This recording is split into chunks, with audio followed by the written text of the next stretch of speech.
esta mesa. Tenemos 2 panelistas presenciales, tenemos 3 panelistas virtuales y bueno, realmente es un panel de lujo.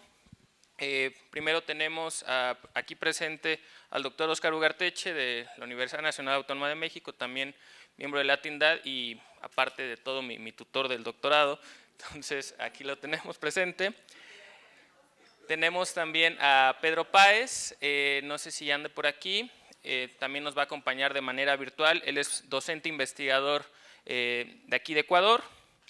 Y tenemos a Antonio Cotas Freitas del Ministerio de Finanzas de Brasil, él es subsecretario de Finanzas Internacionales y Cooperación Económica.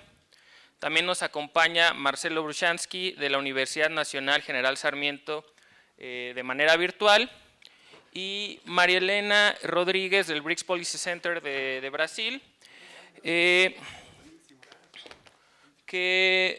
creo que ya están conectados, no sé si nos están. Hola, Pedro, ¿cómo estamos?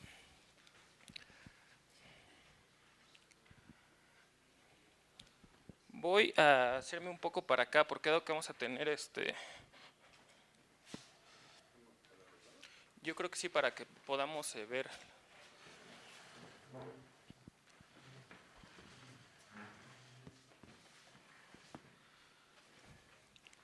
Bueno, antes que nada, bueno, en lo que vamos viendo el tema de los panelistas, solo digamos para entrar en contexto, sabemos que los debates sobre la necesidad de reformar la arquitectura financiera internacional no son temas nuevos. Su génesis realmente viene desde el diseño institucional que sirvió como base para la construcción de esta dicha arquitectura financiera. Las discusiones vienen desde los debates ideológicos de Keynes y White y esas tensiones se profundizaron precisamente con el rompimiento de la paridad oro-dólar de la cual se habló ayer. Esto para muchos marcó el fin de los acuerdos de Bretton Woods, el diseño institucional de posguerra. A partir de ahí hemos empujado y asistido a una transformación profunda en el orden financiero global y en la actualidad la aparición de nuevos fenómenos como la financiarización del cual se habló ayer y la persistencia de los problemas que no han sido resueltos nos lleva justamente a que sigamos impulsando. Esto obviamente se ha acentuado con las tensiones geopolíticas, el claro debilitamiento del multilateralismo que paradójicamente fue impulsado por el mismo actor que hoy pretende debilitarlo. Hablamos de Estados Unidos. Hacen especialmente urgente replantear este rumbo, lo cual nos lleva a una gran pregunta que es si debemos seguir intentando reformar un sistema que parece que es irreformable o es necesario avanzar hacia la construcción de una arquitectura completamente nueva que sea más coherente con los desafíos que actualmente tenemos. En ese escenario aparecen los BRICS como uno de los principales polos de articulación en el sur global y quizá represente el ejercicio más importante de reconstrucción de la arquitectura financiera internacional en las últimas décadas, ya que tienen iniciativas como el nuevo Banco de Desarrollo, el Acuerdo de Reservas Contingentes, que si bien no han tenido el impulso o el despegue que estamos esperando, ya están ahí y están operando, ¿no?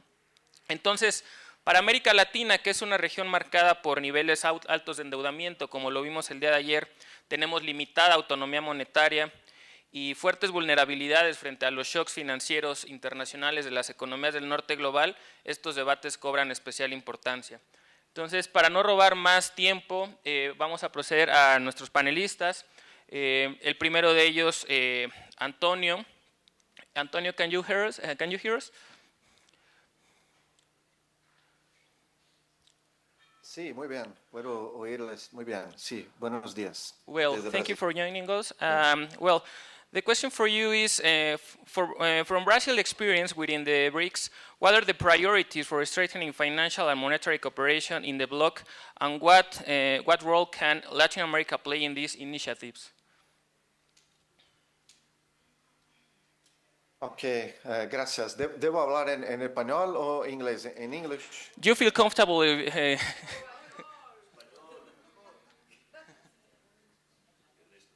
Okay. Puede ser portuñol sin problema. I'll do it in English and puede ser en portuñol. Entonces vamos en portuñol para saludar a nuestros amigos latinoamericanos. Primeramente me gustaría mucho agradecer la invitación, saludar Patricia, usted, Jorge, y todos los amigos de Latindad que hacen un excelente trabajo, un trabajo muy bien en las discusiones, no solamente en los tópicos de deuda, pero también en financiamiento al desarrollo en general.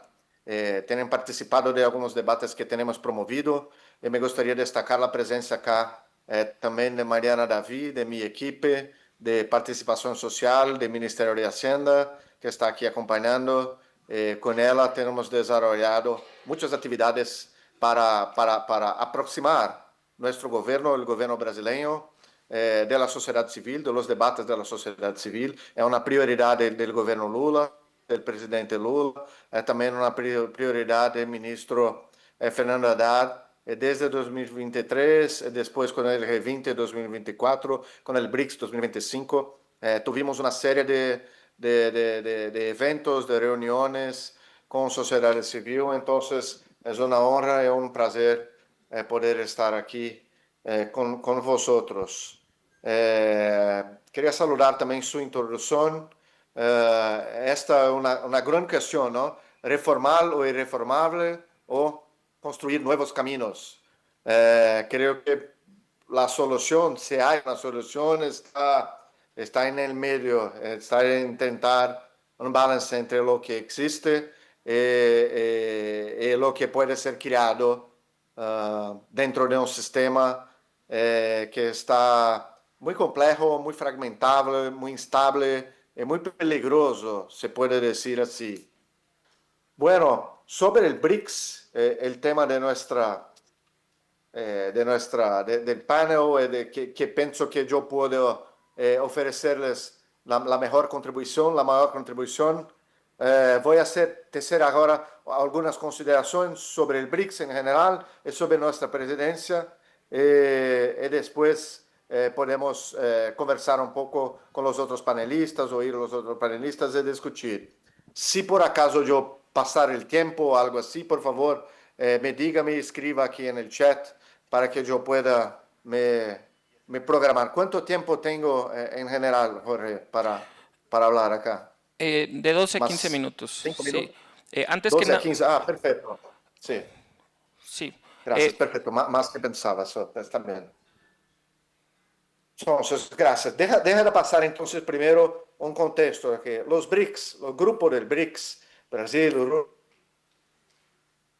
Rusia, India, China, South África originalmente, eh, a pesar de ser en un grupo, tenemos nuestras iniciativas, en nuestras reuniones anuales y todo más, es necesario reconocer que son países muy diferentes entre sí. Son países grandes, importantes, con autonomía, con estructuras económicas diversificadas, pero hay muchas diferencias. Por ejemplo, una primera y más obvia, el tamaño de China. China's economic size and technological stage of development, en muchos aspectos China es desproporcionalmente mayor que los demás países. Aunque India esté creciendo fuertemente, otros países también estén en buenas trayectorias de desarrollo. Brasil también está bien, pero el tamaño, el size de China es muy grande. Otra cosa importante, las circunstancias políticas de los países también difieren mucho.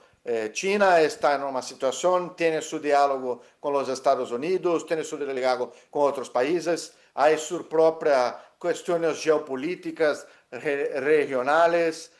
Rusia está en el medio de la guerra con Ucrania, Ucrania apoyada por los países del occidente, Rusia sobre sanciones financieras, políticas, un poco no, isolada de flujos financieros tradicionales, del SWIFT y de otras articulaciones financieras, y claro, en una posición geopolítica muy particular con la guerra.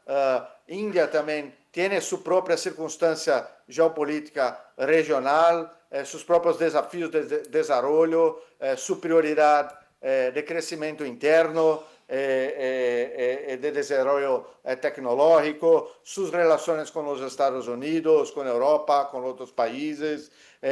tenemos África del Sur, que era un país que el PIB es menor que de los otros países, pero es uno de los principales, si no los principales países de África, que tiene su trayectoria marcada por un periodo colonial de apartheid muy marcante, muy fuerte, que aún todavía en términos de desigualdades y otras situaciones están aún presentes. Presidiu agora com dificuldades, com desafios. El G20 terminou bem dentro de circunstâncias difíciles, especialmente por el hecho de la nueva administración norteamericana.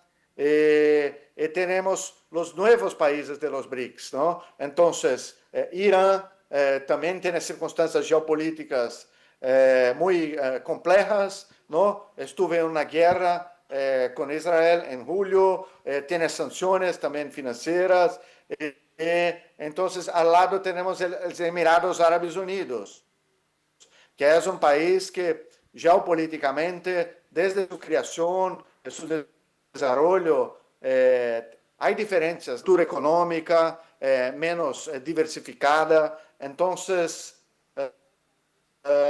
tenemos Etiopía. Etiopía es under the Common Framework, está reestructurando su deuda. Entonces, es un país que está, claro, com dificuldades financeiras, está tendo um diálogo muito difícil com seus acreedores. Então, politicamente, isso torna mais complexa a situação. Egipto também, nos últimos 10, 20 anos, muitos programas com o Fundo Monetário Internacional, com uma situação geopolítica também muito particular, com complexas relações con los vecinos, con la situación en el Middle East. Entonces, tuvimos también la entrancia de Indonesia al comienzo de ese año, un gran país, un país muy importante, un país que presidió el G20 en 2022, un país que también tiene sus cuestiones geopolíticas, regionales.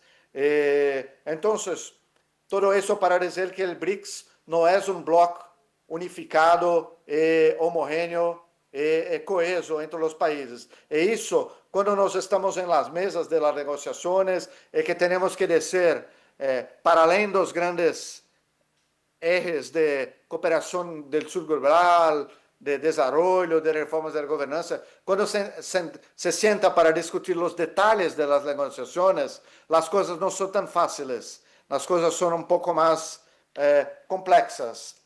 Por las diferencias entre los BRICS y por tenemos países que ya estaban en los BRICS hace 10 años, hace 15 años, y países que son recién llegados, acabaron de llegar. Entonces, todavía están intentando comprender mejor las discusiones. Entonces, los negociadores no conocen también los negociadores de los otros países.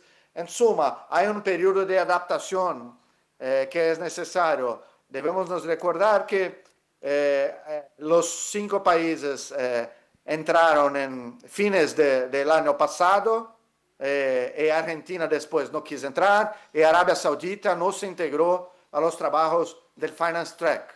Arabia Saudita participó un poco del Sherpa Track, pero de la trilla financiera de los BRICS no se integró, no hubo una decisión de se integrarem. E as razões nunca foram claramente explanadas, pero podemos, claro, podemos criar as hipóteses para tanto, há muitas.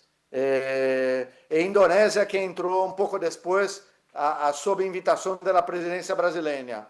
Indonésia foi uma grande participação em BRICS este ano. Então, essa é a primeira coisa. As diferenças entre os BRICS. 2, el hecho de que algunos ya estaban en los BRICS y otros entraron después. Y la tercera cosa que me gustaría destacar, antes de entrar en los específicos de nuestra presidencia, es el escenario internacional que todos estamos acompañando, todos estamos viendo, que es muy difícil, es muy peligroso. La fragmentación económica, las medidas unilaterales, los conflictos geopolíticos, las guerras, a la queda de la asistencia al desarrollo internacional los niveles de ODA falling short sharply. Essas figuras incluem muitas vezes ajuda que está sendo passada para a Ucrânia. Então, se vai examinar os números mais proximamente, vai ver que houve uma queda muito grande dos recursos de ajuda internacional. Os budgets, os orçamentos, perdão el portunhol algumas vezes, os budgets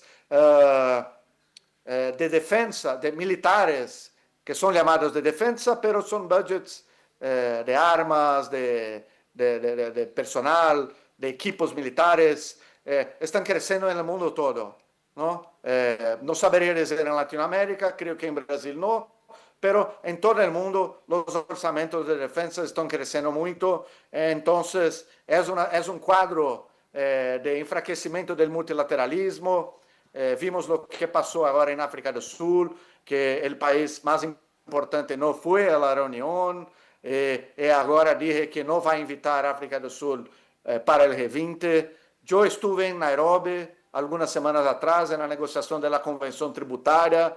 Também alguns países importantes não estão participando da Convenção Tributária. Nós, por exemplo, temos críticas e observações à questão de Pilar 1 e Pilar 2 do OECD, pero eram tentativas, eram passos iniciais, e agora também retrocedemos muito. O Pilar 1 está completamente paralisado, o Pilar 2 também com dificuldades. Em Sevilha, em financiamento ao desenvolvimento, também países importantes nos foram, e começam a surgir iniciativas como, por exemplo, está em Sevilha Platform for Action e uma Coalition of the Willing.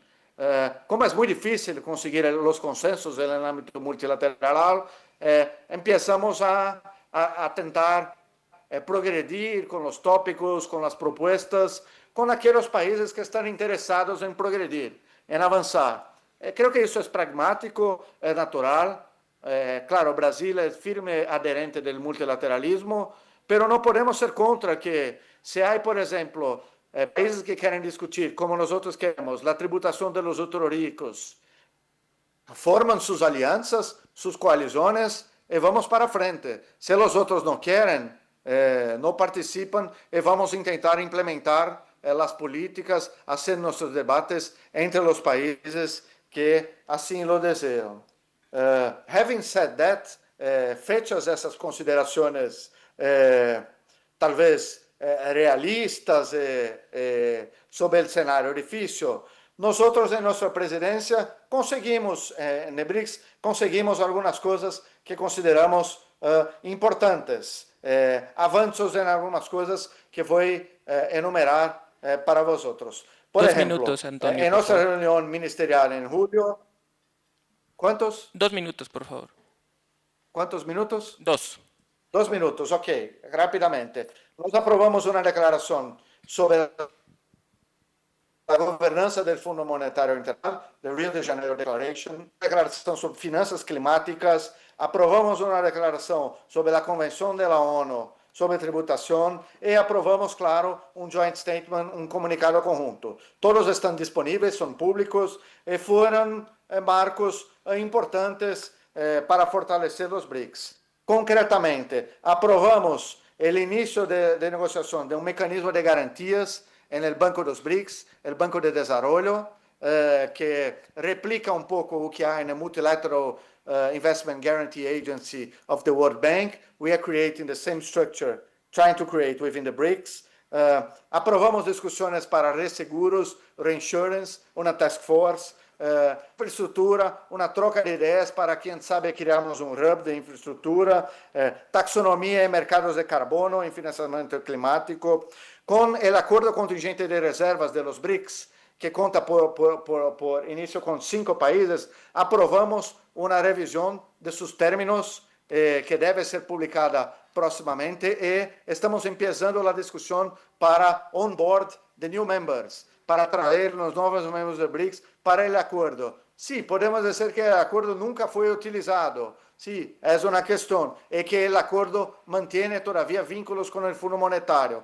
Sim, é verdade, mas isto demanda, são negociações muito difíceis, colegas, e isto demanda próximos años. Esperamos que los indianos sigan la agenda. El Banco de los BRICS completó 10 años, fue una creación de la presidencia brasileña en 2014 y tuvimos su expansión con la entrancia de Colombia, Uzbekistán, ya tenemos Bangladesh, Uruguay, creo que Argelia está en vías y a otros países quieren entrar. En nuestra reunión en Río de Janeiro, tuvimos la presencia del ministro de China, de Rusia, de India, de Emiratos Árabes Unidos, de Egipto y los viceministros de Indonesia y África del Sur. Entonces fue una presencia muy significativa, además de la presencia de los bancos centrales. Entonces, para concluir aquí mi fala, los BRICS, hay un dual track en los BRICS. Hay un trabajo de cooperación entre los países de los BRICS y hay un trabajo tri-track. Hay un trabajo de refuerzo del multilateralismo con las aprobaciones de las declaraciones de FMI, de la ONU.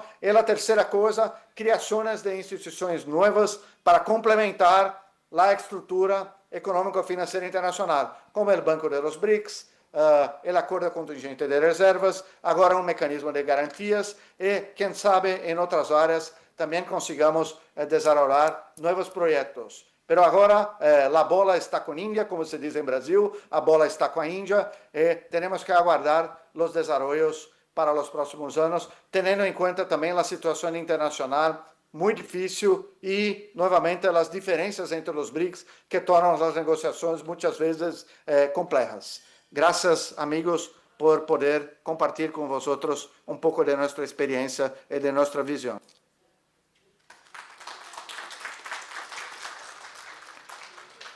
Muchas gracias, Antonio.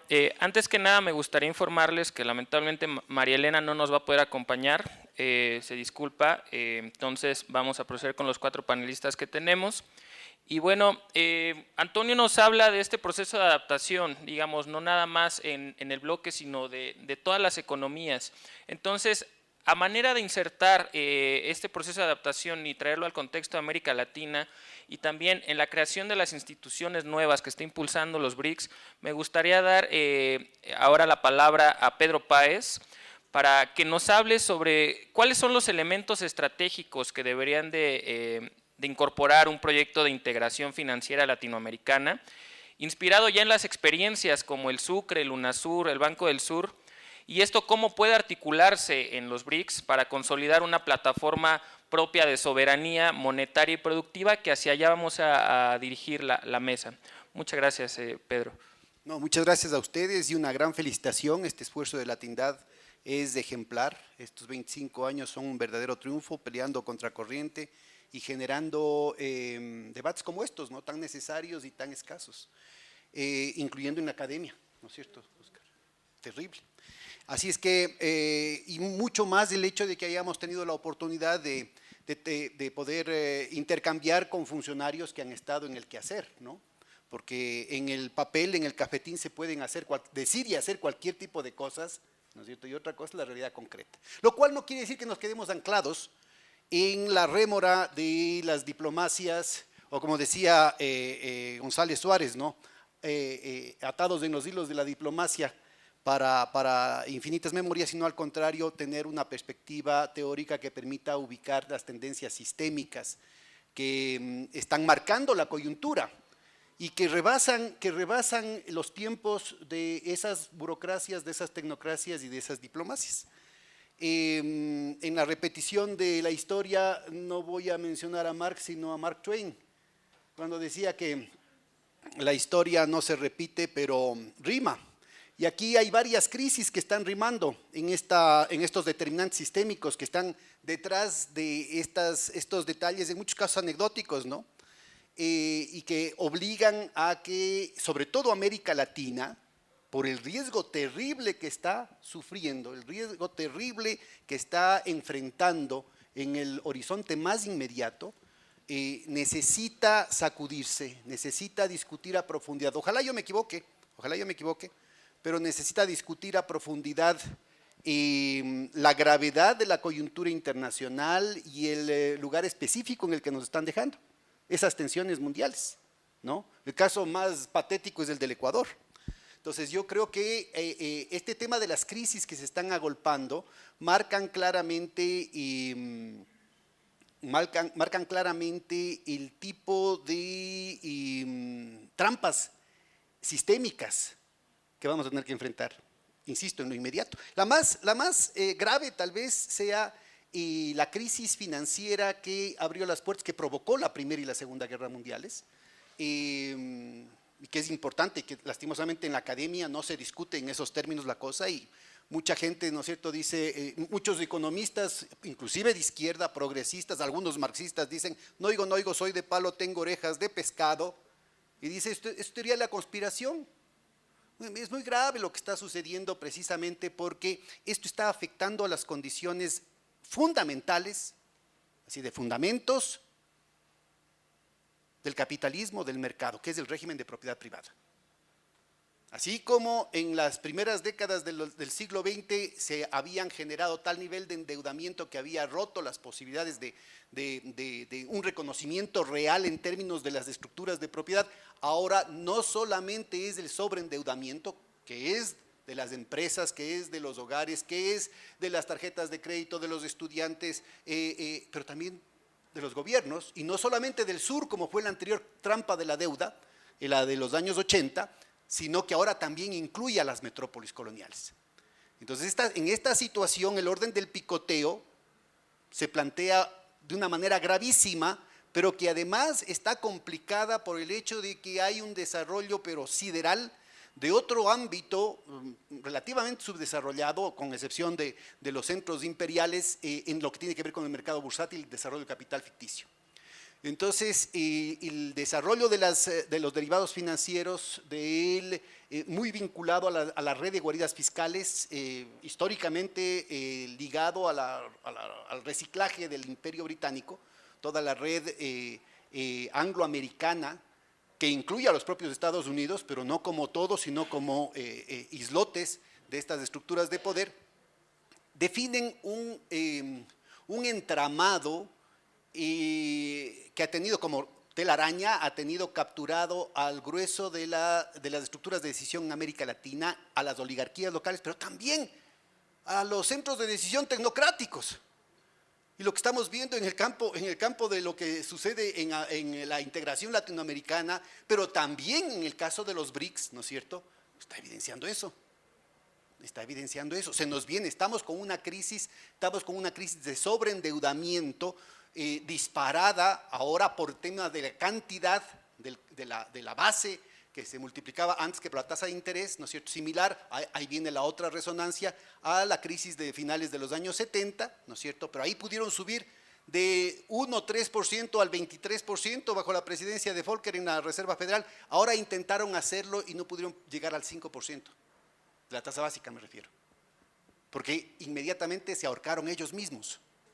Pero y todo así, tenemos un volumen, es tan masivo el nivel de endeudamiento, en América Latina, que ya esto define umbrales de servicio de la deuda que se vuelven insostenibles. Pero como esto está, insisto, enmarcado en una trama de desarrollo del capital ficticio, de estructuración sobre estructuración del capital ficticio, que ahora se vuelve mucho más determinante en torno a los mercados de los derivados financieros, de las guaridas fiscales, esto plantea unos bucles de retroalimentación, digamos, positiva en los mecanismos de restricción macroeconómica de los espacios de política económica, que hace mucho más violento el impacto que puede tener cualquier perturbación en el centro del imperio sobre nuestros países. Si es que en ese entonces se hablaba de que si a los gringos les da gripe, acá nos da pulmonía, aquí ahora es para actualizarnos, ahora ellos tienen gripe, a nosotros nos da COVID, pues, y con entubamiento inmediato. Entonces lo que estamos viviendo es, insisto, sumando a las anteriores una serie de elementos, de acelerantes, de catalizadores y de acelerantes que incluyen, por ejemplo, la repetición del .com de principios de los 2000, ¿no es cierto?, que ahora está con el tema de inteligencia artificial, pero en montos muchísimo mayores, sideralmente mayores, y complicado con el tema de las criptomonedas privadas. Y si eso no fuera poco, ¿no es cierto?, estamos repitiendo la del 2008, ya no solamente con el tema de las subprime, ¿no es cierto?, no solamente con las hipotecas familiares, digamos, subprime, sino que estamos hablando también de las hipotecas comerciales, de las hipotecas inclusive vinculadas al sector público. Estamos hablando del mismo esquema vinculado al tema del mercado de automotores, no solamente de los de vieja tecnología, sino también los eléctricos, pero también vinculado al tema de motos en países como los nuestros. De lo que era antes en el eje anglosajón, ahora eso se hizo metástasis hacia Europa y eso ahora está haciendo metástasis de manera de red, ¿no es cierto?, a las principales megápolis del sur también, del sur global, el tema de los bienes raíces, pero también se incluye, insisto, los contagios hacia los otros elementos que plantean una dinámica, una dialéctica entre los problemas de solvencia y los problemas de liquidez en el desarrollo ampliado del capital ficticio en el que América Latina está totalmente desconectada. En ese marco, yo absolutamente las he vivido. Yo creo que es fundamental en entender estos procesos operativos de las negociaciones que son muy difíciles, que además están atravesados inclusive por captura de funcionarios que no necesariamente defienden a sus países, que no necesariamente inclusive representan la ideología. Yo me he topado con gente que se dice que son marxistas, leninistas en representación de los gobiernos progresistas y que el rato de los ratos, acuérdate, Oscar, cuando planteamos el tema de la nueva arquitectura financiera, hay un marxista de talla sideral, dijo, no, es que eso es neoliberalismo, ¿te acuerdas? Bueno, y cuando planteábamos, ¿no es cierto?, que se podían emitir los derechos especiales de giro, por ejemplo, para resolver los problemas del hambre, Jack Diouf, director de la FAO, ¿no es cierto?, había calculado con nosotros que se necesitaban 30.000 millones de dólares, una bicoca respecto a lo que se está inyectando ahorita. Y economistas progresistas decían, no, nosotros somos revolucionarios y eso es reformismo. Y cuando planteábamos el tema de la nueva arquitectura financiera decían, estoy hablando no de la derecha, estoy hablando de los economistas de izquierda, estoy hablando de economistas marxistas, leninistas, trotskistas, maoístas, que decían, pero un banco, technocratical nonsense, para hablar también en inglés, ¿no? Technocratical nonsense, el dólar jamás va a poder ser removido. Y eso es un tema técnico, Algunos compañeros que estuvieron en esa lucha saben de lo que estoy hablando. Entonces, lo grave de esto es que ahora se está dando, vuelve a repetirse, vuelve a resonar la historia en situaciones críticas en las que a América Latina se le acaba el tiempo. Desconectados como estamos, incluyendo Brasil, desconectados como estamos de las dinámicas más importantes de la reproducción ampliada y del capital monopólico financiero vinculado a la reproducción ampliada del capital productivo, que están básicamente en Asia y que han logrado conectar en esta nueva instancia de dignidad de África, ¿no es cierto?, han logrado conectar incluyendo África.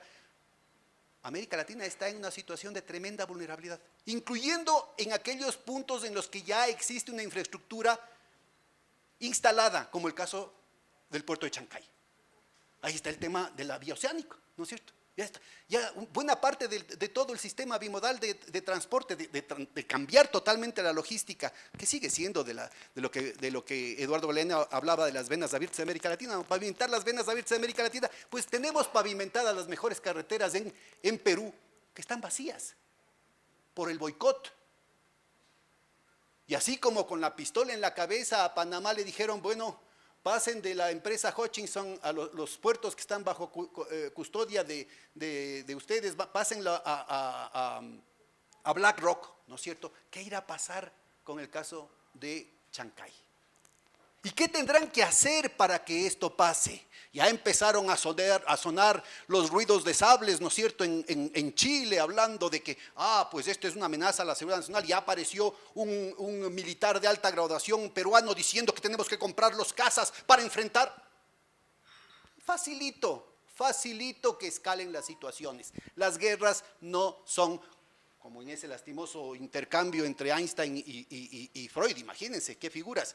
No es un problema de que así somos los seres humanos. Aquí hay poderosos intereses. Vuelvo a remitir a la Primera Guerra Mundial. Que hay poderosos intereses que organizan conflictos lo más sangrientos, lo más degradados, lo más absurdos, inclusive, en cuestión de 5 minutos. Si a esto se le suma el hecho de que el complejo industrial militar de los Estados Unidos, de la OTAN, está perdiendo mercados por la evidencia de su incompetencia, por la evidencia de los sobreprecios con los que funcionan, ¿no es cierto? El patio trasero que opera, con excepción muy digna de Cuba, Venezuela, Nicaragua, el patio trasero que opera con un mercado cautivo se convierte en una zona que hay que agitar para poder provocar el vaciamiento de los inventarios y las nuevas compras. Entonces, en ese contexto, la trampa de la deuda que se nos está planteando acá exige inmediatamente, ¿no es cierto?, lo que el Papa Francisco, inclusive desde el hecho de muerte, planteaba: jubileo 2025. 2 minutos, Pedro. Acabo. Urgentemente se necesita, no solamente a nivel mundial, cosas que se decían que eran imposibles, se han mostrado absolutamente, cosas que se decían que era teoría de la conspiración, que era un sinsentido tecnocrático, ¿no es cierto?, se han mostrado absolutamente evidentes. El hecho de que se utiliza al dólar, el monopolio mundial del dólar, se utiliza al SWIFT, se utiliza a la FedWire, se utiliza a Target 2, se utiliza a todo el sistema que supuestamente era técnico y hasta privado, se lo utiliza como un instrumento de guerra económica contra nuestros pueblos. Ahora quedan desenmascarados, no solamente la derecha, no solo el imperio, no solamente los beneficiarios de eso, sino todos los economistas que desde la academia y desde puestos oficiales están boicoteando la posibilidad de concretar alternativas. Y América Latina necesita responder con urgencia. De nuevo, un pilar con un nuevo banco para un nuevo tipo de desarrollo es urgente. Excelente que haya el Banco de los BRICS, excelente que haya el nuevo Banco de Inversión para la Infraestructura en Asia, excelente que existan todas estas alternativas, pero si siguen prestando en dólares, están confirmando y reforzando el poder de monopolio que tiene el dólar, a partir del cual los gringos pueden desplegar 1000 bases militares y todo tipo de intervenciones agresivas, abusivas, inhumanas, ¿no es cierto?, como el genocidio sionista en Gaza, o como la provocación que están haciendo en el Caribe contra Venezuela. Eso solamente funciona porque los países invadidos, las víctimas de estas agresiones, estamos dispuestos a aceptar al dólar como medio de pago. Si seguimos prestando en dólares, vamos a contribuir no solamente al fortalecimiento del monopolio del dólar, sino que además vamos a contribuir a esta trampa de la deuda que repite exactamente los mismos pasos que tuvimos en los años 70 y en los años 80. Necesitamos una alternativa al Fondo Monetario Internacional con un sistema de compensación, con un sistema de defensa de los espacios de política monetaria, como una defensa de los espacios de gestión de las balanzas de pago de nuestros países, que rompa con la necesidad absurda de tener bajo el colchón unas cantidades ingentes de recursos en tanto de reservas monetarias internacionales. Pero esto implica la necesidad urgente de plantearnos opciones frente al Fondo Monetario Internacional, un fondo que ya está quebrado. El préstamo que le están haciendo, el préstamo anterior, lo que están haciendo ahorita con Argentina, se saben perfectamente que no van a poder cobrar. Saben perfectamente que no van a poder cobrar el préstamo a Ucrania. Saben también que no van a poder cobrar el préstamo que le están haciendo al Ecuador. Han quebrado el Fondo Monetario Internacional, han quebrado las Naciones Unidas, han quebrado la Organización Mundial de Comercio.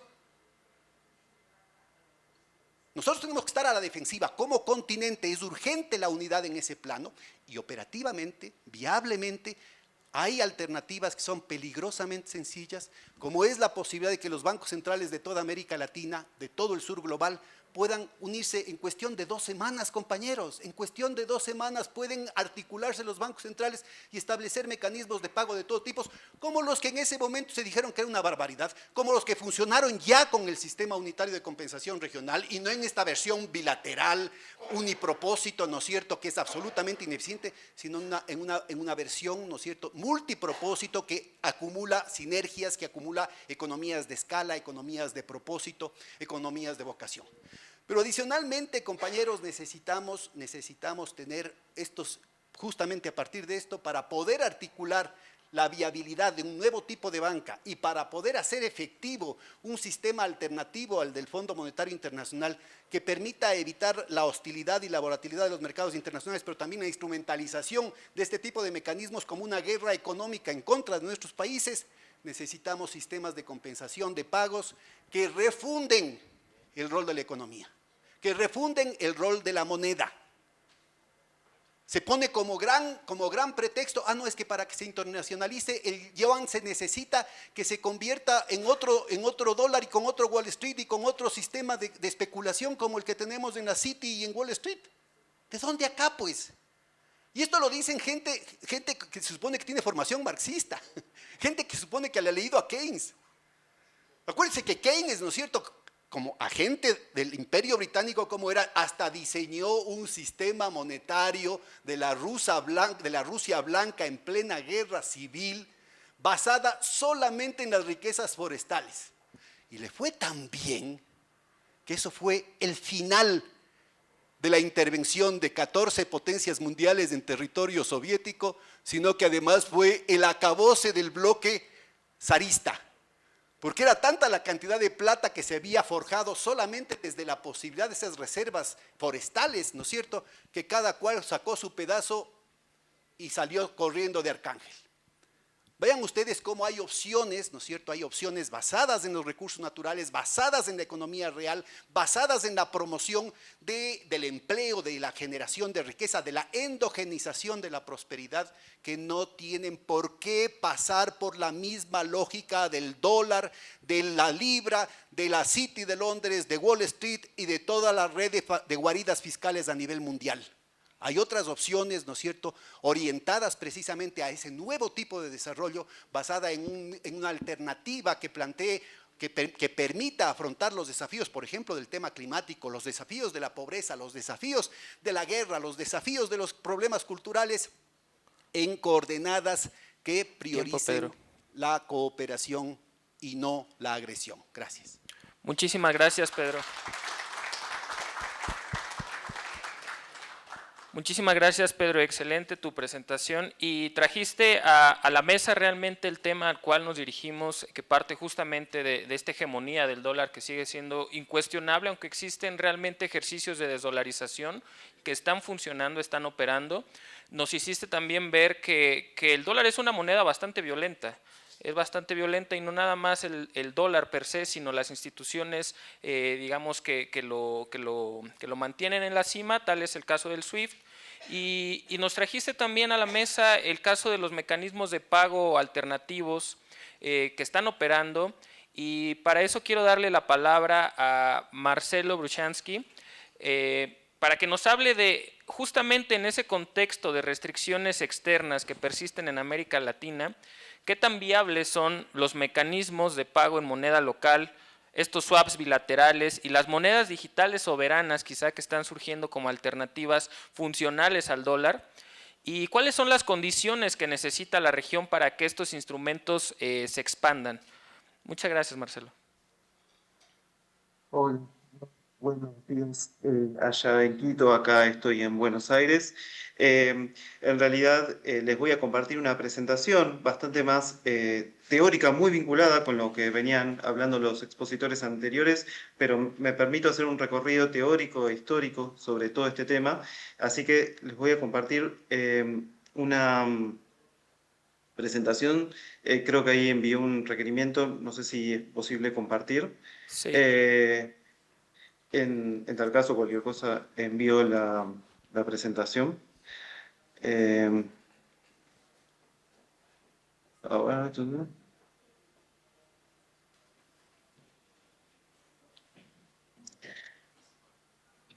veo si puedo empezar a compartir entonces. A ver. Ahí está.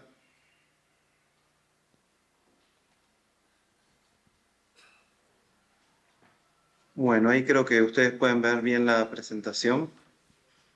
Sí, sí la vemos, Marcelo. Perfecto. Bueno, primero contarles de que esta presentación está basada en un informe que presentamos este año junto con Latindad, auspiciado por Latindad, que se llama Acuerdos Regionales de Pago en América Latina, Historia, Desafíos y Perspectivas Futuras. No es un tema nuevo, creo que de hecho está Pedro Páez que trabajó muchísimo estos temas y Oscar Arteche también, a quienes he leído mucho, pero sí me interesaba, y creo que a la tienda también le interesaba, hacer un recorrido histórico y teórico tratar de retomar este tema en este contexto, así que aprovecho, cualquier cosa lo consultan a Jorge Luna ahí para poder descargar este informe que me parece que de alguna forma desarrolla todo esto. Por otro lado, bueno, presentar un poco qué son estos acuerdos de pago. No son algo nuevo, es algo que surge en la década del 30. Este es un esquema basado en algo que hizo la Liga de las Naciones, la Sociedad de las Naciones en 1935. Y este esquema resume muy bien de que se trata de que hay una oficina de clearing, o que probablemente puede ser el Banco Central, que funciona en cada país, en el país A, en el país B, y el importador, en vez de pagarle al exportador del otro país, le paga a su oficina de clearing en moneda doméstica, y la oficina de clearing es la que le va a pagar al exportador también en moneda doméstica, con lo cual no hay pagos internacionales. Todas las transacciones son domésticas, lo cual significaría prácticamente como una transacción local. Todos los costos asociados a una transacción internacional se suprimen, y eso hace que sea mucho más sencillo. Y por otro lado, no es necesario recurrir a un sistema de pagos internacional, no es necesario recurrir a una moneda internacional, sino que simplemente en moneda local se soluciona. Esto, que en la década del 30 fue principalmente bilateral, a partir de la Segunda Guerra Mundial empieza a haber esquemas multilaterales, porque puede empezar a haber entre las oficinas de clearing, puede haber desbalances. Digo, un país puede quedar como superavitario y otro país puede quedar como deficitario de manera crónica, y para resolver esas situaciones obviamente puede después haber una especie de compensación entre las oficinas de clearing. Y en la medida que se incorporan más países y deja de ser bilateral y se convierte en multilateral, aparece una cámara de compensación, y todos los países, en vez de hacer las transacciones entre sí para resolver el problema de los desbalances, trabajan directamente con una cámara de compensación. Por ejemplo, en la Unión Europea de Pagos, la cámara de compensación era el Bank of International Settlements, el BIS. Y en el caso del convenio, en el caso de América Latina, también teníamos nuestra cámara de compensación, es decir, una cámara de compensación que trabaja directamente con cada uno de los países, y no es necesario que los países trabajen bilateralmente. ¿Cuáles son los objetivos de los acuerdos regionales de pago? Principalmente dos. Uno es promover el comercio regional. Muchas veces se los pensó los acuerdos de pago como un complemento de la integración regional. Obviamente sirven para reducir los costos de transacción en la medida que las empresas importadoras tienen que pagar en moneda doméstica y las empresas exportadoras cobran en moneda doméstica, lo cual simplifica muchísimo y reduce mucho los costos. Pero también hay una discriminación intrarregional, es decir, porque siempre va a ser preferible importar desde aquel país con el cual yo ya tengo una línea de crédito en moneda doméstica. Y si yo ya tengo una posición acreedora con un país, ya me conviene directamente importar desde el país donde tengo una posición acreedora, porque yo ya tengo saldos bloqueados, y por lo tanto puedo utilizar esos saldos bloqueados que tengo como crédito para importar desde ese país sin tener que utilizar divisas. Y aparte facilita la reciprocidad. ¿Por qué facilita la reciprocidad? Porque en un esquema de integración lo que va a pasar es que en la medida que los países reducen sus barreras arancelarias y arancelarias, lo que tiende a pasar es que hay países más grandes que suelen tener saldos en su balanza de pagos superavitarios, y países más chicos que suelen tener en sus balanza de pagos saldos deficitarios. Entonces los países más chicos en general son más reacios a tener un proceso de integración regional. Bueno, en la medida que los países superavitarios quedan con saldos bloqueados, no les va a quedar más remedio que importar más desde el país que previamente era deficitario. Por lo cual son mecanismos que ayudan mucho a balancear el comercio entre los países de una región y evitar lo que suele pasar en los acuerdos de integración regional, que hay países más grandes, países más chicos, y esto en América Latina pasó mucho, y los países más grandes tienden a quedar con un balance superavitario y los países más chicos tienden a quedar con un balance deficitario. Por otro lado, los acuerdos de pagos ayudan mucho con el ahorro de divisas. ¿Por qué? Porque claramente lo que se liquidan son saldos netos y no se liquidan todos los días, sino que recién al final de un periodo contable, que puede ser de un mes, puede ser de 4 meses, o puede ser de 6 meses, o incluso de un año, dependiendo del esquema. Entonces, es mucho menos lo que se necesita pagar diariamente en divisas. Y en el día a día no se necesitan divisas para pagar las importaciones desde un país que uno tiene un acuerdo regional de pagos. Por lo tanto, estos son los principales dos motivos que explican la existencia de los acuerdos regionales de pagos. En general se complementan bastante entre sí estos dos motivos. A veces suele prevalecer uno, a veces suele prevalecer otro, pero uno tendría que explicar principalmente entre estas dos cuestiones los motivos por la existencia de los acuerdos regionales de pago. Por otro lado, históricamente, podemos separar en grandes etapas los acuerdos de clearing, los acuerdos de pagos. Hay una primera etapa que es cuando se inicia esto, que es en la década del 30.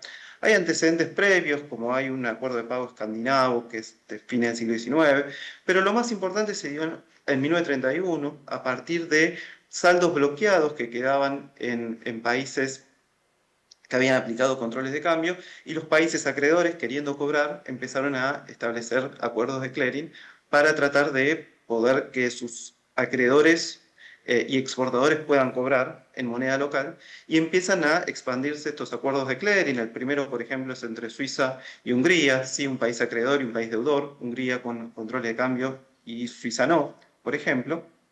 Y estos acuerdos son muy importantes porque en la década del 30, una década muy, muy conflictiva, ayudan a sostener el comercio y participan muchos países, no solo los del este de Europa, que son donde está el centro de estos acuerdos, sino también países de Occidente, no Estados Unidos. Pero incluso Inglaterra, incluso otros países de Europa Occidental participan de acuerdos de clearing bilateral. Después de la Segunda Guerra aparece la idea de multilateralizar esto, y el principal acuerdo es la Unión Europea de Pagos, que va a durar hasta el 58, pero poco tiempo después surge el Convenio de Pagos y Créditos Recíprocos de la ALALC, en ese momento en América Latina, pero que después lo va a continuar la LADI a partir de 1980, y después, más sobre el siglo XXI, los acuerdos regionales de pago más heterogéneos y más difícil de caracterizar. ¿Sí? Los más completos, podemos decir, que son los de la Edad de Oro, el capitalismo. Esos entre el final de la Segunda Guerra Mundial y la década del 70. Y después aparecen acuerdos más heterogéneos, que es difícil caracterizar, que son intentos, que muchas veces no hay una profundización suficiente. Y por eso uno podría caracterizar esta última etapa como más heterogénea y menos clara sobre hacia dónde van esos acuerdos de pago. Es interesante y rescato la experiencia de la década del 30, porque la década del 30 también fue una época de mucha fragmentación monetaria. Teníamos un área dólar, un área libra, un área donde estaban los países del bloque oro, y también un área marco vinculada a Alemania. Y en esa fragmentación monetaria, de alguna forma uno ve cómo cada hegemón trataba de sobrevivir y tratar de que su moneda sobreviva y se imponga al resto, en su área al menos.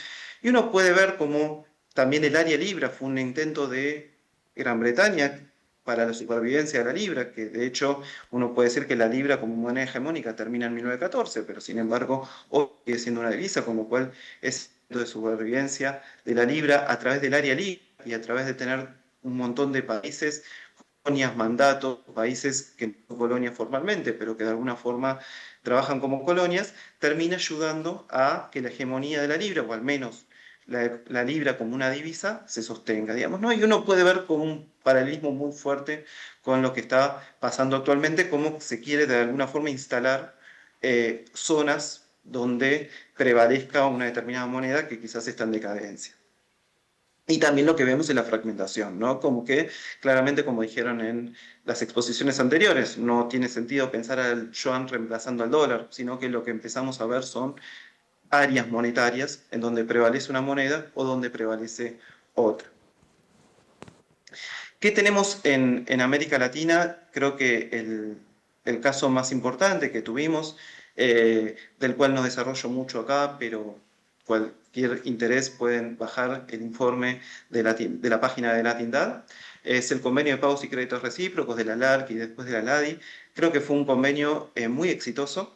Desde su creación, que fue un poco tardía, porque la idea era crearla en simultáneo con la LALC, participó mucho Raúl Prebisch de promover esta creación, y uno puede ver en las discusiones entre los bancos centrales de los países en ese momento cómo se entendía que si había una apertura comercial regional, había mayor integración comercial regional, también tenía que haber integración de pagos, y estaban tomando el ejemplo de la Unión Europea de Pagos y estaban tomando el ejemplo de Keynes, y en ese contexto es que se crea tardíamente, con la oposición del FMI, ¿no? El Fondo Monetario Internacional se lo consulta, la CEPAL lo consulta y el FMI dicen no lo hagan. Y sin embargo se crea igualmente, aunque tardíamente, no exactamente igual que la Unión Europea de Pagos, pero bastante parecido en muchos aspectos, y funciona bastante bien. Crece en la década del 60, crece en la década del 70, y en la década del 80 se utiliza muchísimo en el marco de la crisis de la deuda, en el marco de que los países no tenían divisas para importar. Bueno, recurren muchísimo a este convenio. De hecho, los bancos centrales lo imponen como obligatorio. Para si querías importar de un país de la región, sí o sí tenías que pasar por el convenio de pagos y créditos recíprocos. Pero a partir de la década del 90 se deja de utilizar y prácticamente está hoy vigente, pero prácticamente sin uso, por distintos motivos que un poco se evalúan en el informe y rescato distintas interpretaciones de distintos autores de por qué se deja usar.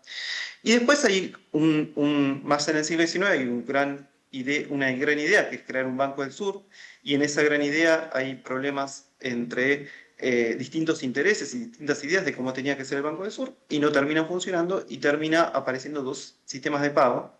Uno que es el Sistema Unificado de Compensación Regional, el SUCRE, y el otro que es el Sistema de Pagos en monedas locales, primero bilateral entre Argentina y Brasil, y después se terminan armando las bilaterales entre los países del Mercosur.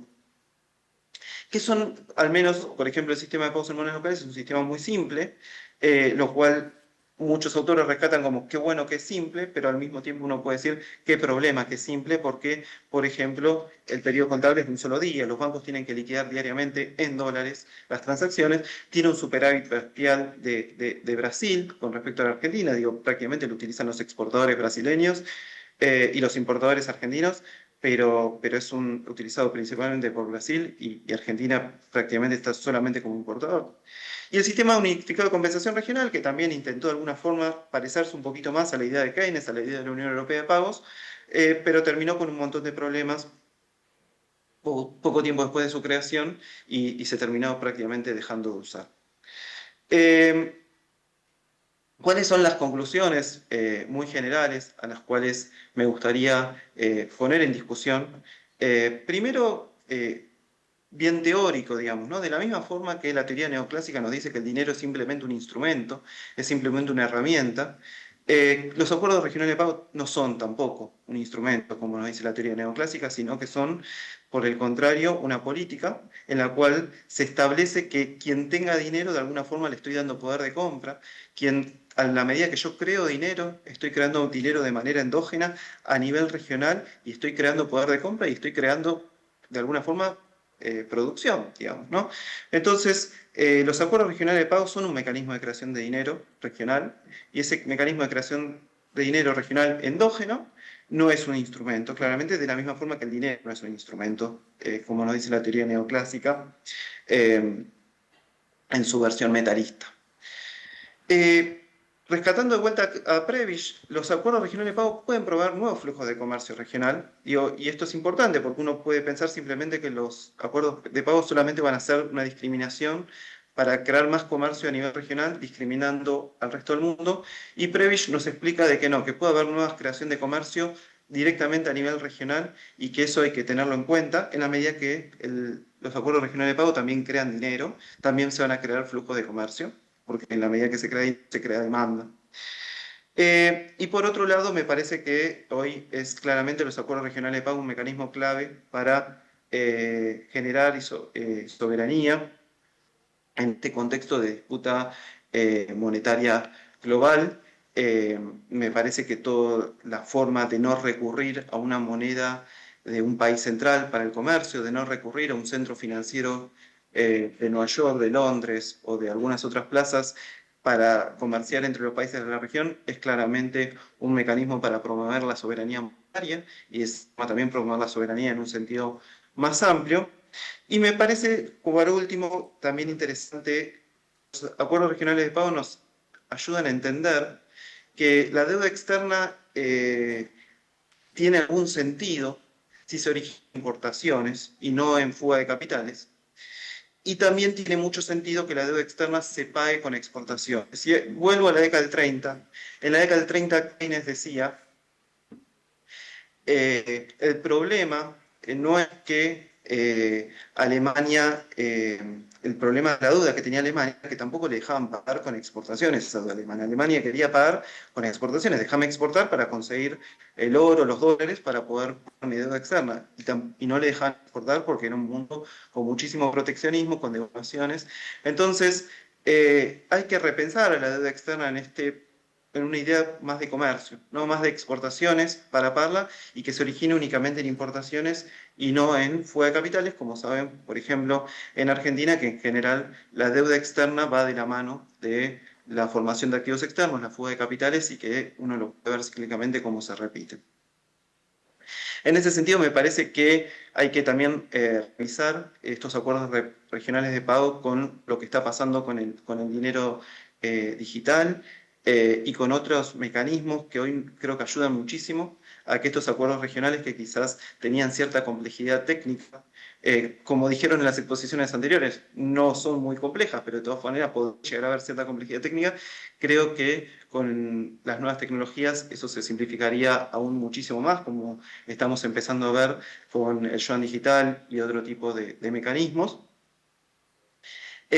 Por lo tanto, digamos, creo que vale la pena, al menos en términos teóricos.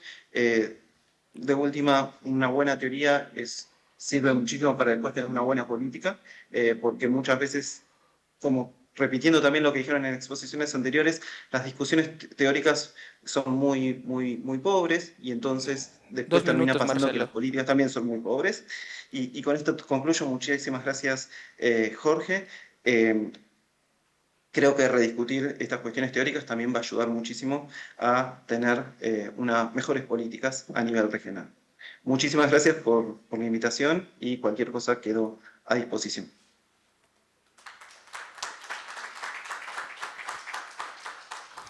Muchas gracias, Marcelo. Bueno, excelente exposición. Realmente nos hiciste ver que estos ejercicios de desdolarización siempre han estado presentes.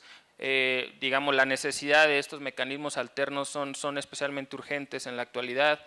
Me quedo mucho con tu conclusión, esto de que realmente estos acuerdos regionales de pago son mecanismos para promover soberanía monetaria y financiera, ¿no? Y sobre todo en un contexto de disputa global. Bueno, ahora vamos a dar paso a nuestro último panelista, el doctor Óscar Ugarteche, para que nos comente sobre qué valor estratégico tendría para América Latina justamente tener, más allá de mecanismos de pago moneda local, una unidad de cuenta sólida, digamos que es importante para consolidar un mecanismo de comercio intrarregional. ¿Y en qué manera los BRICS podrían apoyar en la construcción, podrían apoyarse de este tipo de mecanismos como alternativa práctica frente al dominio operativo del dólar?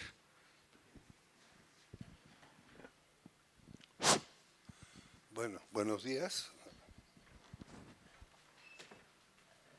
Eso de darle la espalda al público no es una buena idea.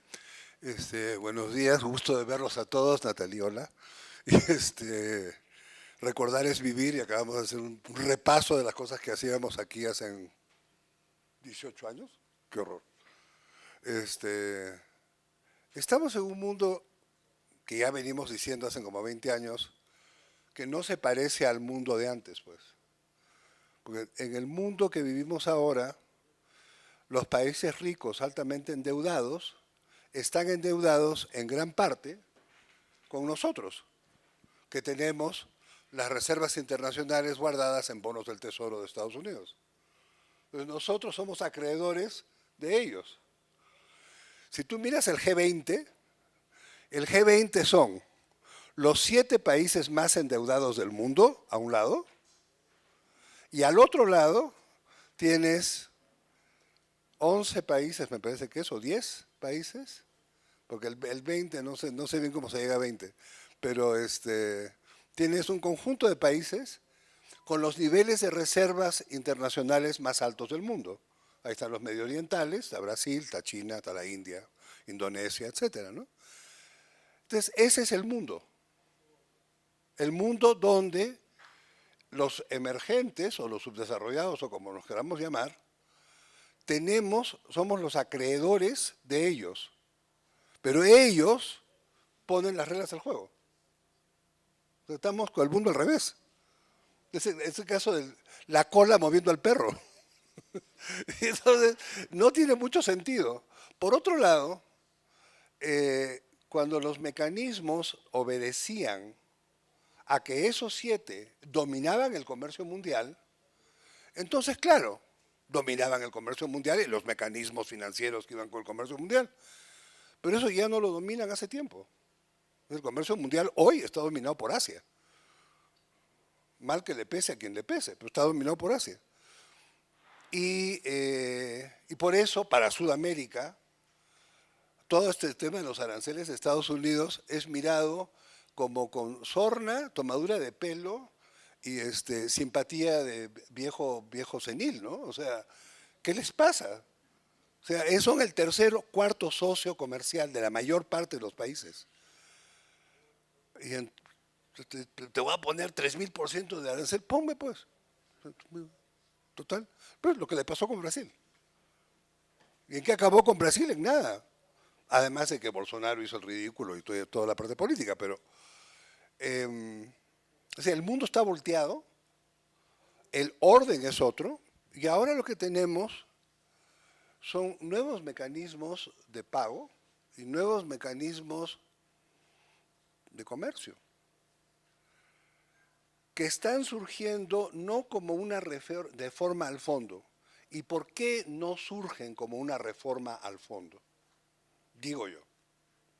Porque el fondo, las políticas del fondo, se definen a partir de un acuerdo entre todos. Pero hay un país con derecho de veto, uno, que es Estados Unidos. Y ese país con derecho de veto, ¿dónde define sus políticas? En el Congreso de Estados Unidos, en una subcomisión de Seguridad Nacional y Organismos Financieros Internacionales. Así se llama la subcomisión. Ellos definen lo que va a ser la postura de Estados Unidos en el Fondo Monetario. Entonces, jamás van a permitir que se mueva nada. Porque si, por ejemplo, si se cumplieran las reglas del fondo, China tendría hoy día, me parece que el 17% de los votos del fondo. Ahora tiene 4. ¿Por qué no tiene 17? Si el fondo dice, es 17. Es porque es la multiplicación del peso del comercio por el peso del PIB y eso te da el peso en el total del mundo. Bueno, el peso del comercio con el peso del PIB de China en el mundo es hoy multiplicado 17%. Y tiene el 4. ¿Ustedes creen que eso es reformable? No. ¿Cuál es el problema al otro lado? Si tú imprimes dólares, imprimes dólares, imprimes dólares. Y ahora ya pasamos imprimes dólares, ya nos fuimos más allá. Con el tema de las cibermonedas, cualquiera imprime monedas. Hemos regresado al siglo XIX. Cualquier banco imprime su moneda. Bueno, en el siglo XIX eran bancos. Ahora son personas, son fondos, yo qué sé yo. Pero cualquiera imprime su moneda. Pues tú te compras las bitcoins de no sé quién o los no sé qué otros coins de no sé quién, que no tiene regulación, no tiene límites, no tiene minimum reserve minimum reserve requirements, no sé, pues en castellano, lo estudié en inglés, o sea, reservas bancarias. No tiene nada. Cualquiera emite, y ya no se les va a ocurrir quién emite. Los hijos de Trump tienen su propia moneda. Milei, claro, Milei tiene su escándalo con su propia moneda. Es decir, cada uno, ¿se dan cuenta? O sea, estás generando, fabricando medios de pago. Bueno, ¿y qué pasa con la unidad de cuentas? Porque el dinero tiene varias funciones, ¿no? Una es un medio de pago, otra es una unidad de cuentas y la otra es una unidad de reserva. Pues están claramente partidas, las 3 funciones están divididas, citando a Keynes. Están totalmente divididas. O sea, no tenemos, ahora, lo que se llama moneda de reserva, hoy, no hay.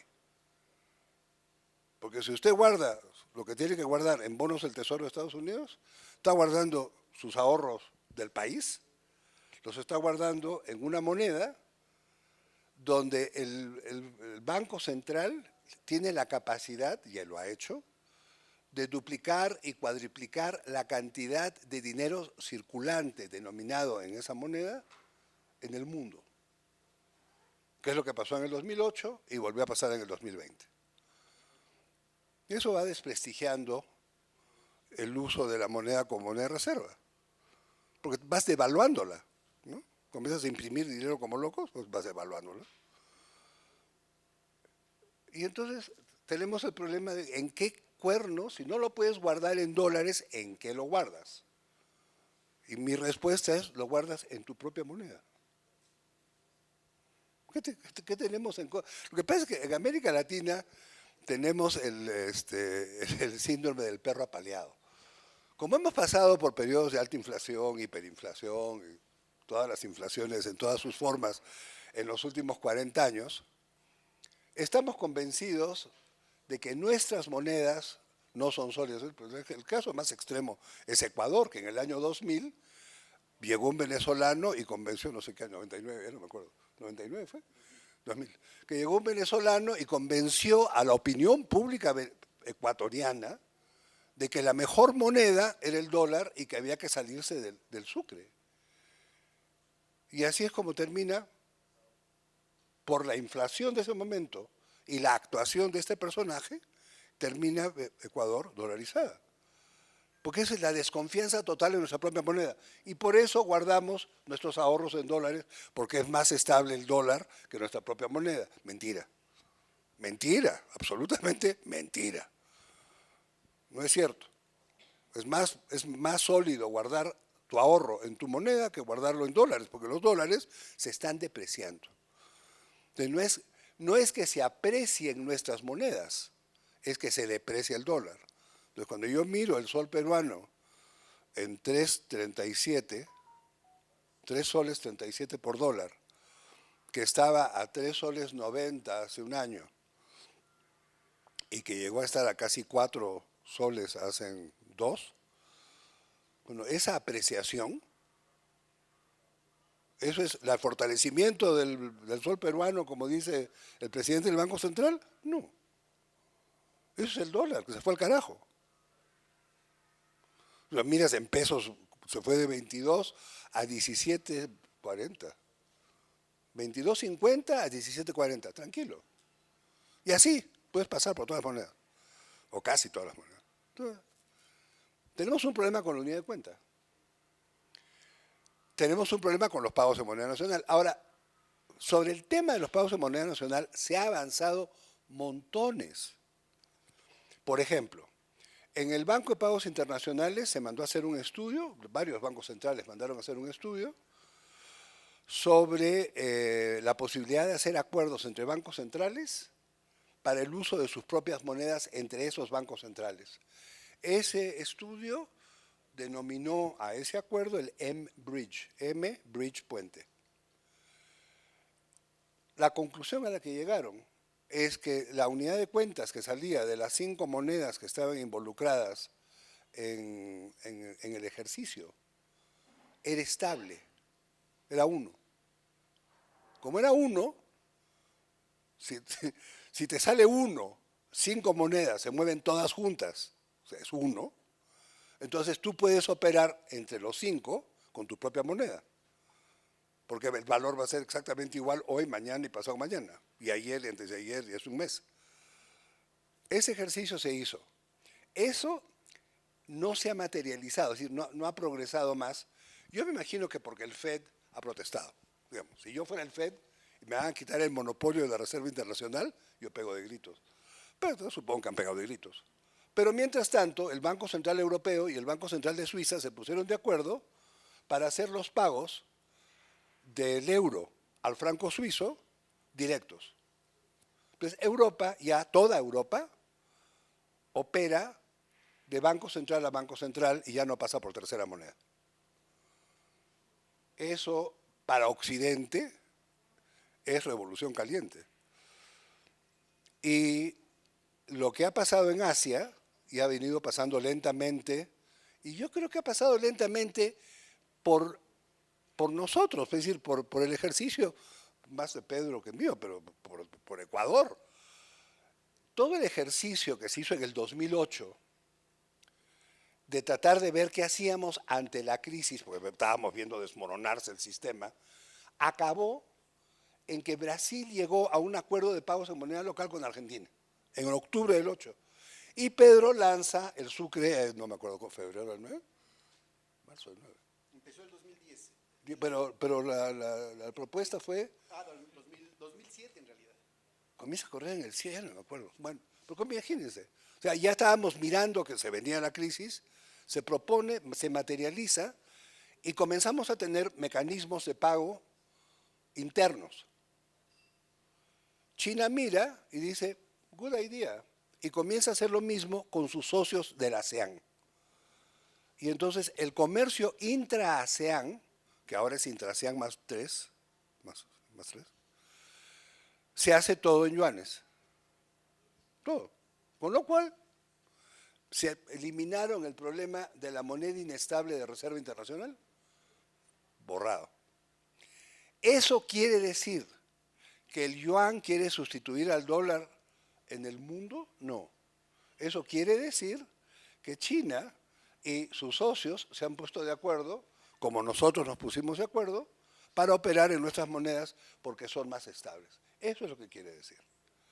Y lo otro que quiere decir es que tú puedes confiar en guardar en tus reservas internacionales la moneda del país vecino porque es sólida. ¿Cuál es el tema con las monedas de reserva? El Fondo Monetario reconoce como monedas de reserva oficiales a la de los países que fundaron el Fondo Monetario.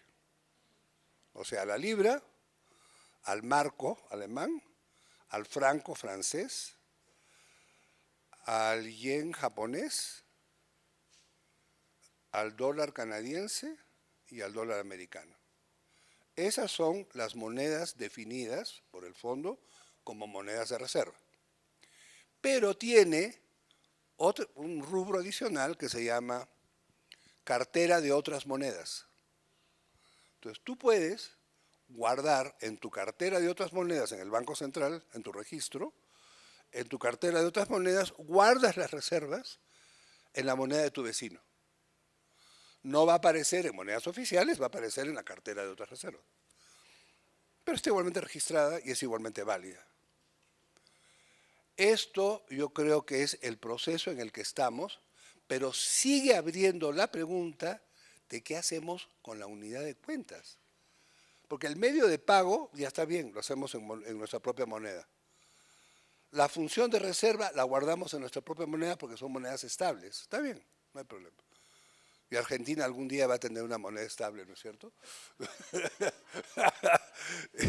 Prométeme que va a tener una moneda, algún día va a tener una moneda estable. Y la última cosa es, ¿qué haces con la unidad de cuenta? Y una posibilidad, y a mí solamente se me ocurre una, que fue la que traté de hacer sin éxito, pero fue un buen ejercicio conceptual, es el diseño de una unidad de cuentas que sea la suma del valor de los tipos de cambio diarios de las economías de una región o, si los queremos poner más ambiciosos, del mundo, de los 193 países. El ejercicio que hicimos nosotros fue de el 2 de enero del 2001 al 30 de diciembre de 2007. Datos diarios, pero 7 países, 10 países y 22 países. Multiplicamos el peso del producto por el precio del comercio, por el tipo de cambio, y sacamos un índice. Este índice corrimos y lo graficamos para cada uno de los 7, 10 y 22 países. O sea, tienes el índice que sale general, graficado, y luego graficamos cómo eran, con relación al índice, el movimiento de cada uno de los tipos de cambio de los 7, 10 y 22 países del índice. 2 minutos, doctor. Y lo que nos salió es que el índice se aproximaba a 1 constantemente, o sea, era 0.99, no sé cuántos, y en los últimos 2 dígitos de los 8 dígitos, ahí se movió un poquito. O sea, básicamente era 1. Y si tú agarrabas cada una de las monedas en relación a ese índice, eran muy cercanas.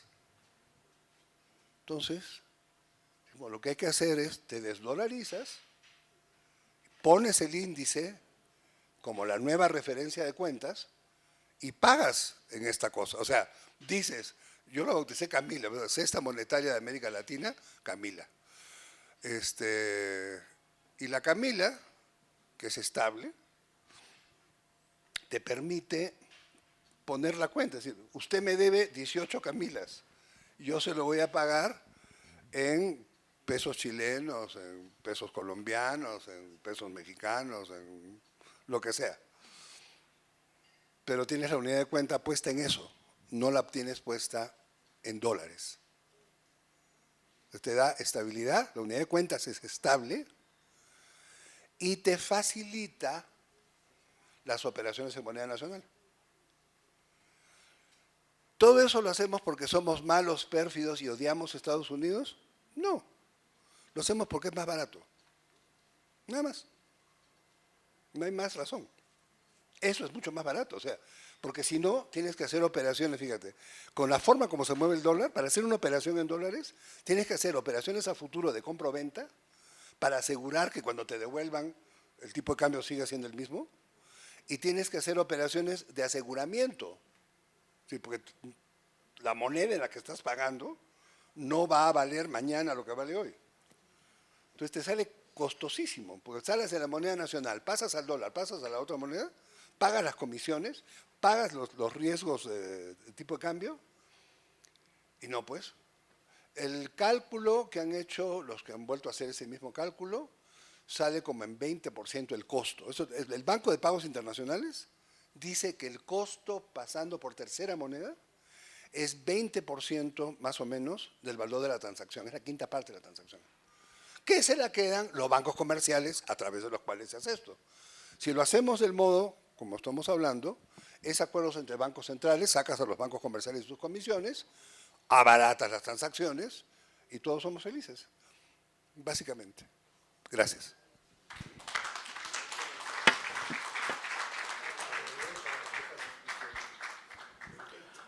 Bueno, pues muchísimas gracias primero a nuestros expositores.